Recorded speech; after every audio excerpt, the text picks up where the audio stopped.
Hello, hello, hello. Welcome back.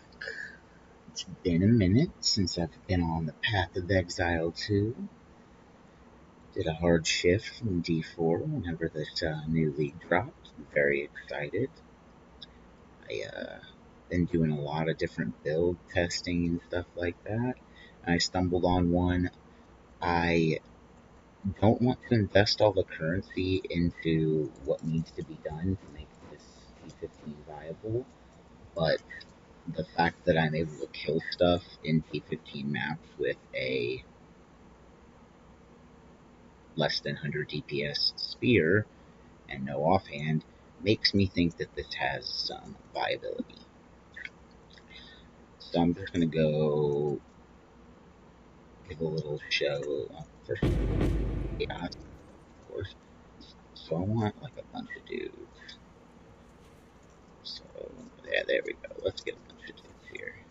So, if we do this,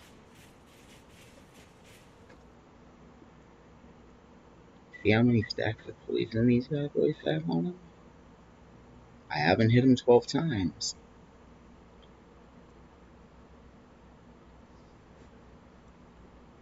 And if you didn't know, you can bring up the market in order to be able to hover over bad guys and see what's going on with them.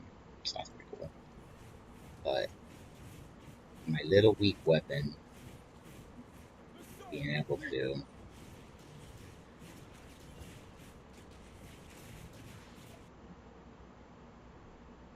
obliterate, not obliterate, sorry, but like 17 stacks, it's pretty cool. I'm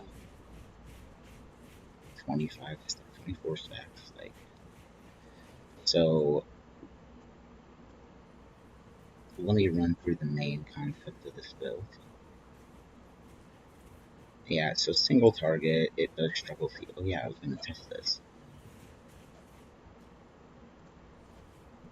Let's see. No poisons. Bam. Ah, credit killed him. I wanted to test if Ice Wall actually allowed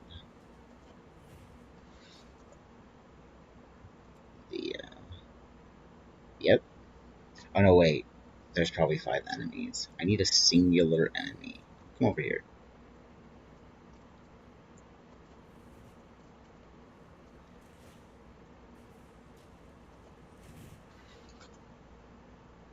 Yeah. Oh, it works. So that's cool. That's gonna really help with the single target of this. Okay, so we have an idea now, and we have a way to kill bosses with it. All right, you guys just witnessed me figuring the setup out. Um, so the only core components of the setup: Spear of Larada. Um,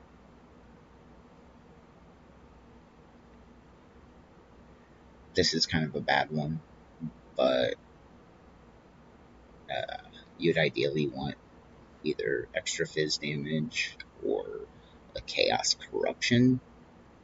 This can't deal elemental damage. Curious if you can roll that off with a corrupt. I'm not using hand, an offhand because I'm using Dance with Death to get more attack speed. Um, the main thing of this build is Tribal Fury. Strikes have flash damage. There are very few strikes in this game that are already AoE. Most strikes are already enough AoE to encompass a lot of enemies and that scale well with area. This is Rake is one of my favorite skills. I'm literally missing I'm missing a gem. That's funny. So yeah, those could have been doing like 60% more poison magnitude. Um, Yeah. So Rake is one of my favorite skills. The problem with Rake is that when you're casting it, it has that fat +4 to total attack time. I'm really sad that they got rid of the Malady gem that made bleeding turn to poison. But anyway. Wait, how am I having a chance to poison?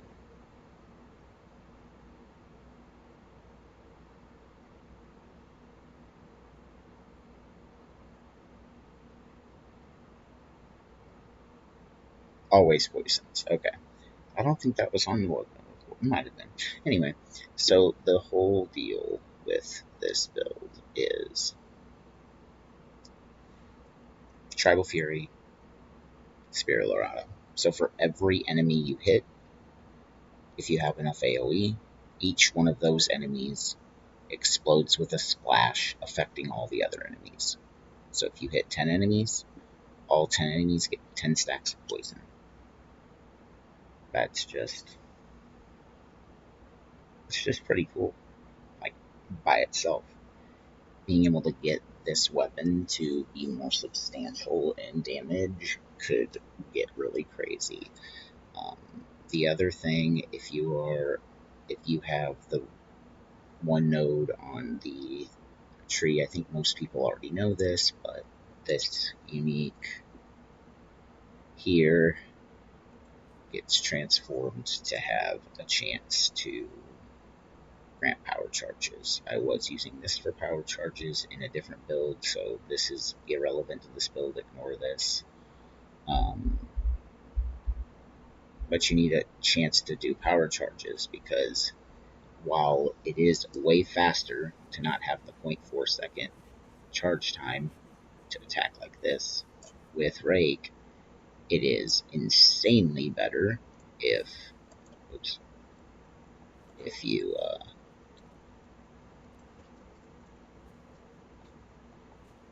get a friggin' charge. Oh my gosh, really? Are you gonna make me work for it? There we go. It's insanely better if you have 3 of them at a time. So, like I said about earlier about those enemies, there's 10 enemies. You have a power charge. You throw one Rake, one button click, and you have 3 guys hit 10 enemies. Now they all have 30 stacks of poison. That's kind of nuts. I mean, that is basically the build. There's a million ways to solve survivability. This isn't it. This is good. This is good. And you will almost certainly need to get an amulet that already has Tribal Fury on it. Some of the new amulets that get multiple anoint, you can get it cheap at a low level. Um, get a white one. I just happened to get lucky with this one. But there's not, I haven't fleshed this build out, but it has a lot of potential, so I wanted to share it. I'm really focusing on a Facebreaker setup with Sunder. Same kind of concept though. However many enemies they all hit each other. It's what reminded me of this. So I wanted to come in here. I was messing around with this, but I think I just like the attack speed because I can like go pretty fast.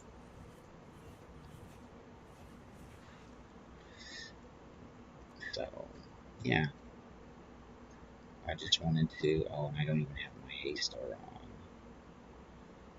Oh, what? Yeah, it's because of this bug. I don't know if you know, but the Desert Soldier, he just likes to just not work. Oh yeah, look how fast those bad boys are going. So good.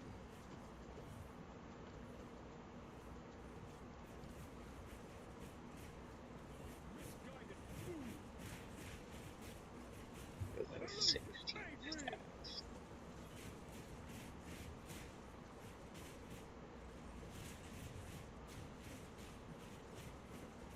Look at it. Alright, I'm on a T15 map with more monster life modifiers, and this tiny little baby weapon is able to do what it's doing right here is kind of bonkers to me. So, like I said, this isn't optimized, so this isn't a full build showcase, but I just wanted to get this out there and get it on paper while I had it set up, because I am going to tear it back down and go back to the Thunder. I believe that's what I'm going to do. There's some argument for staying on this because the Thunder milks my friends that I like to play with graphics cards, and I don't know that I want to be that guy. This is a lot, but with this, but not near the face melting. So anyway, I'm going to explore this more. If you guys have any ideas to add to this, or any comments, concerns, questions, just hit me up in the comments. I try to respond to all comments, and if you haven't, please like it, subscribe, share with somebody. I'm going to continue to theory craft stuff the rest of the season. I don't really blast. I just like coming up with new creative ways to play the game. It is the early access, so it's the best time for it, hopefully. Um, yeah, so thanks for stopping by, and I will catch you guys in the next one.